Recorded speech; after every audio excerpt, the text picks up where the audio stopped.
Cerita ini berawal dari seorang profesor sains bernama Sherman Klum. Ia memiliki kelebihan berat pada badannya. Profesor Klum adalah sosok yang dikagumi di kampus tempat ia mengajar, baik itu oleh mahasiswa maupun teman sebayanya. Pagi itu pas berangkat ngajar, ia melihat ada banyak hamster laboratorium yang terlepas dari kandang dan membuat kekacauan.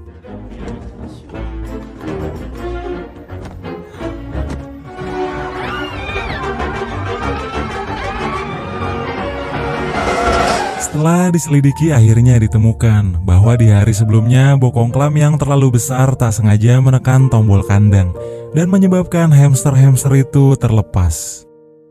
Meski begitu cerdas, namun ia sangat ceroboh. Klum lalu pergi ke ruang laboratorium untuk melihat hamster eksperimentalnya yang ia beri nama Sally. Hamster Sally merupakan hamster tergemuk di lab. Jadi hamster-hamster ini merupakan hewan lab yang digunakan oleh Profesor Klum dan timnya untuk suatu penelitian serum penurun berat badan. Klum sudah menguji serum yang dibuatnya kepada Sally, dan hasilnya menunjukkan bahwa hamster Sally kehilangan 3 ons berat badannya hanya dalam waktu sehari. Namun Klum beserta asistennya Jason masih harus terus menguji apakah serum ini terbukti aman atau tidak.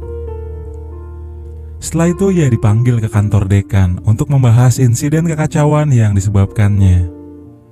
Atas insiden itu, Departemen Sains kehilangan sebagian besar investor dan hanya menyisakan satu investor bernama Harlan yang berencana akan menyumbangkan $10.000 untuk perguruan tinggi tersebut, asalkan penelitian Klum ini berhasil dan memuaskan.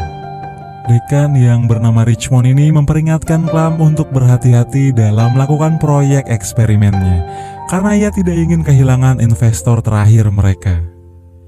Klum kemudian pergi mengajar. Di kelas lagi-lagi ia ceroboh dan membuat semua mahasiswa menertawainya karena mata kuliah yang sedang ditulisnya di papan tulis terhapus oleh perutnya yang begitu buncit. Selesai mata kuliah, seorang nona cantik bernama Carla datang mencarinya. Dia adalah dosen magang lulusan kimia.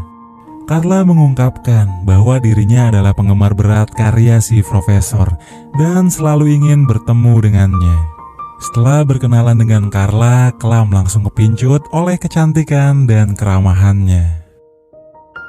Suatu malam di rumah keluarga besar Profesor Klum sedang ada acara makan malam, yang mana semua anggota keluarganya adalah orang yang memiliki masalah berat badan, mulai dari ayah, ibu, nenek, paman, dan keponakannya.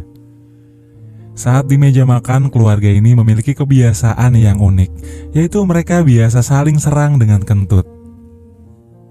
Sebelum pulang, ibunya bilang kepadanya bahwa Klum adalah orang yang sangat spesial.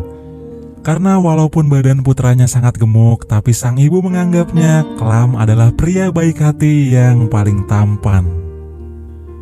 Kata-kata sang ibu membuatnya jadi percaya diri untuk pergi menemui Carla. Setelah mengumpulkan keberanian, Profesor Klum lalu mengajaknya pergi kencan pada malam Sabtu nanti. Dan tanpa ia sangka, Carla menerima ajakannya. Klum merasa senang dan bahagia karena untuk pertama kalinya ada wanita yang mau diajaknya kencan. Bahkan karena terlalu bahagianya, sampai-sampai saat menonton acara drama romantis di TV, Klum terbawa suasana. Ia membayangkan dirinya bermesraan dengan Carla di pinggir pantai. Tapi saat menciumnya, Carla tenggelam ke dalam pasir gara-gara badan Profesor Klum yang terlalu gemuk dan berat. Akhirnya sebelum hari kencan datang, ia pun bertekad menurunkan berat badannya dengan berbagai cara, dari mulai diet dan berolahraga hingga terapi akupuntur. Tiba di hari yang paling ditunggu oleh Profesor Klum, yaitu malam kencan. Pada malam yang bersejarah dan sangat romantis itu, ia dan Carla pergi ke sebuah kafe. Di sana ada sebuah pertunjukan stand up komedi. Awalnya mereka berdua terhibur dengan lawakan si komedian. Tapi saat si komedian merosting fisik Profesor Klum,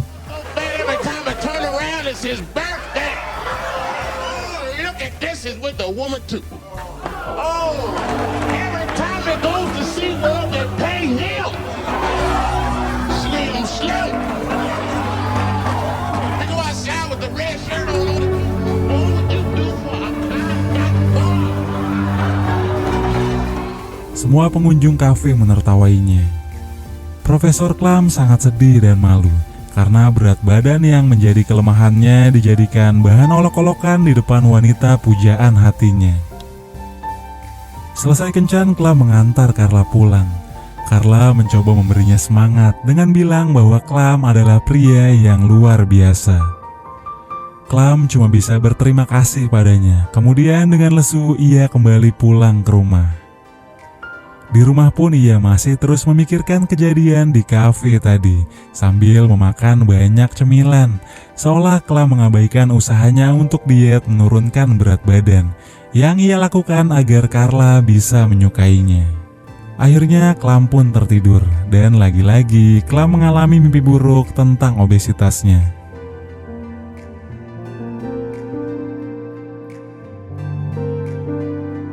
Klam pun terbangun dari mimpi buruk tersebut dengan penuh ketakutan.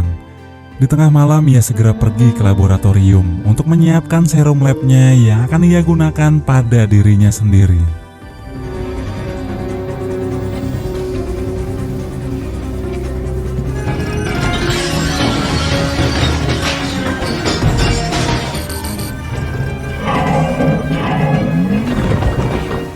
Keesokan paginya, Klam terbangun dan kaget saat melihat cermin.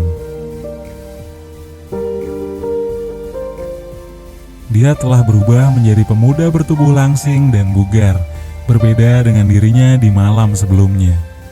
Klam berlari dengan penuh kegembiraan. Tempat pertama yang ia tuju adalah toko baju di pusat perbelanjaan untuk mencari baju-baju yang pas dengannya. Di hari berikutnya saat Profesor Klam berada di lab, Carla datang mencarinya.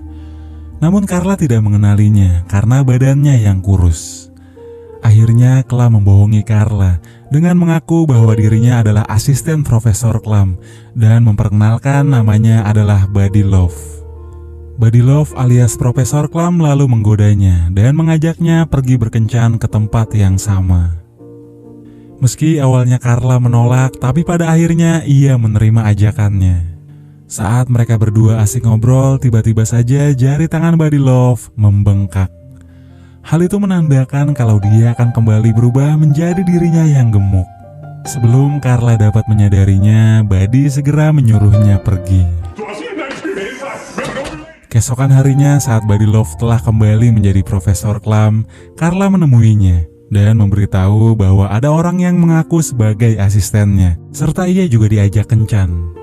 Profesor Klam tentu saja mendukungnya, dan ia meminta Carla untuk menerima ajakan kencan Buddy Love.